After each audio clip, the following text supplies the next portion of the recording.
बिस्मिल्लाहिर्रहमानिर्रहीम। अस्सलाम वालेकुम। आप सबको बीएम यूनिवर्स में खुश आमदीद कहता हूँ। हमारा आज का टॉपिक है how to define a research problem. बड़ा इम्पॉर्टेंट टॉपिक है और जो रिसर्च स्टूडेंट्स हैं उनके लिए बहुत हेल्पफुल रहेगा। If you are attempting to define your own research problem, take into account the following steps. Direction इसमें यह है कि अगर आप रिसर्च प्रॉब्लम डिज़ाइन करना चाह रहे हैं, लिखना चाह रहे हैं, तो उसके लिए ज़रूरी है कि ये जो 6 स्टेप्स हैं इनको आप फॉलो करें। सबसे पहला स्टेप है determine a general area of interest. जब बात करेंगे हम जनरल एरिया ऑफ इंटरेस्ट की, तो इसके लिए ज़रूरी है कि आप ऐसा एरिया सिलेक्ट करें जो अभी बहुत ज़्यादा एक्सप्लोर नहीं हुआ, जिसमें चैलेंजेस हैं, तो वहां से आपको प्रॉब्लम स्टेटमेंट का क्यों मिलेगा। और जो इशू आपको नजर आए तो आपको सोचना चाहिए कि क्या इस इशू की बेस पे रिसर्च प्रॉब्लम बनाई जा सकती है। अब यहां पे कुछ ऐसे पॉइंट्स का मैं जिक्र करूंगा कि जहां से आपको एक लीड मिल सकती है for the development of your own research problem. सबसे पहला पॉइंट यह है कि लुक फॉर कंट्रडिक्शंस बिटवीन 2 और मोर थ्योरेटिकल पर्सपेक्टिव्स। 2 थ्योरीज हैं, उनमें कंट्रडिक्शन है, उनमें आपको लग रहा है कि दोनों डिफरेंट डायरेक्शंस पे हैं। किसी हद तक वो सिमिलर हैं बट क्लैरिटी नहीं है। थ्योरेटिकल क्लैरिटी है, आप उसको बेस बना के अपनी रिसर्च प्रॉब्लम डिफाइन कर सकते हैं। फिर नेचुरल रिलेशनशिप्स हैं या सिचुएशनल रिलेशनशिप हैं जो अभी तक किसी ने इन्वेस्टिगेट नहीं किए, आप वो अंडर कंसीडरेशन ले सकते हैं। अगर हम इंडस्ट्री की बात करें या कारपोरेट सेक्टर की बात करें तो it is a combination of different processes. तो कई ऐसे प्रोसेस हैं जो अंडर परफॉर्मर है, तो उनके इशू को आइडेंटिफाई करके उस पर रिसर्च की जा सकती है और लेटर ऑन आप उसको सोल्यूशन रिकमेंड कर सकते हैं कि आपकी प्रॉब्लम का ये सॉल्यूशन है and how you can improve your productivity.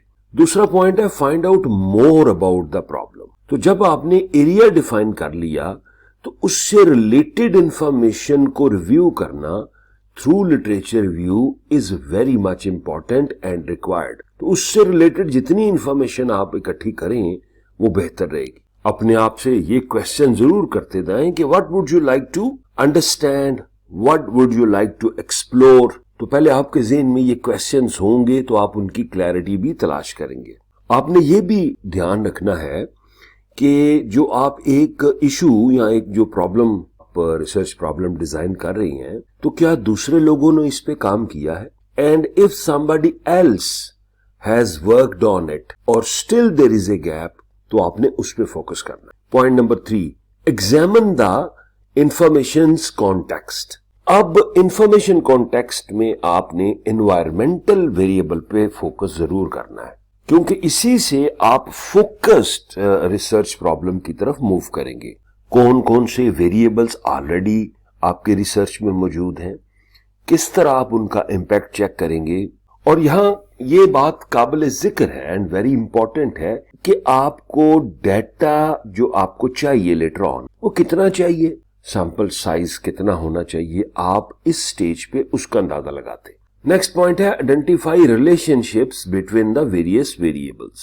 अब आपने वेरिएबल्स का अंदाजा लगा लिया, अगले स्टेप में आपने ये देखना होता है कि ये जो वेरिएबल्स हैं इनका आपस में क्या रिलेशनशिप है, नंबर 1, और आपकी जो रिसर्च प्रॉब्लम है उसको किस हद तक ये सपोर्ट कर सकते हैं।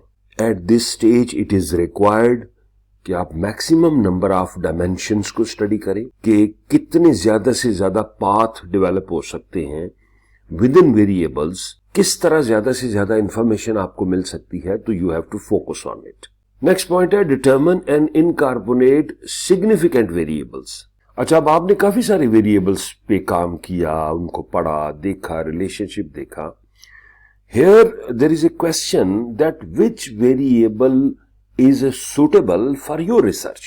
तो आपने वेरिएबल की सिलेक्शन कर लेनी, कोई ऐसा वेरिएबल आपने नहीं ले लेना जो आपकी स्टडी का पार्ट नहीं है। सो इतनी रिगरस रिसर्च के बाद, वेरिएबल्स की समझ के बाद you must pick the right variable for your research. Right variable या करेक्ट वेरिएबल के सिलेक्शन बुनियादी तौर पे पोटेंशियल इम्पैक्ट है उसको अच्छे अंदाज में एक्सप्लेन करेगी, और अगर आपके वेरिएबल करेक्ट या राइटली या वाइजली चूजन नहीं है, इसका जो रिजल्ट है it can be different. Final point, receive feedback and revise. अब आपने जब ये सारा प्रोसेस कर लिया है तो इसके लिए बड़ा जरूरी है कि आप इसको डिस्कस करें अपने सुपरवाइजर के साथ, मेंटोर के साथ, फेलोज के साथ कि मैंने ये चीजें फाइंड आउट की हैं, तो मुझे आप अपना सेकंड ओपिनियन दें कि क्या ये ठीक है या इसमें कोई कमी बेशी है. क्योंकि जो सेकंड ओपिनियन होगा या जो आप राय लेंगे वो आपके रिसर्च प्रॉब्लम को और ज्यादा क्लैरिटी की तरफ लेके जाएगी. और अगर इसमें रिवीजन का पार्ट आ जाए, फीडबैक आप ले रहे हैं ना, तो आपका जो इम्पैक्ट है और जो प्रिसीजन है रिसर्च की वो इंक्रीज हो जाएगी. फाइनली आपने ये चीज जरूर ज़हन में रखनी है कि जो रिसर्च स्टेटमेंट आपने अभी तक बना ली, क्या ये रिसर्च प्रॉब्लम है ये सेवरल सॉल्यूशंस ऑफर कर रही है, क्या मेरी जो हाइपोथेसिस हैं वो टेस्टेबल है, और आप टेस्ट करेंगे तो रिजल्ट आएगा, क्या जो आपने टर्म्स ली हैं वो आपने करेक्टली डिफाइन किए हैं, क्या आपके ऑब्जेक्टिव इस स्टेज पे क्लियर है, और आपका जो प्रोजेक्ट डिजाइन होगा क्या उसके पार्ट सारे क्लियर है. तो इस पॉइंट पे मैं ये कहूंगा कि यहाँ पे clarity of object and clarity of all other related items is necessary. तो ये हमारा आज का टॉपिक था, how to define a research problem. तो ये जो लेक्चर्स हैं ये आपको आइडिया दे सकते हैं, आपको क्लू दे सकते हैं, और उन्हीं को फॉलो करके आप आगे बढ़ सकते हैं. देखते रहें. अल्लाह हाफ़िज़.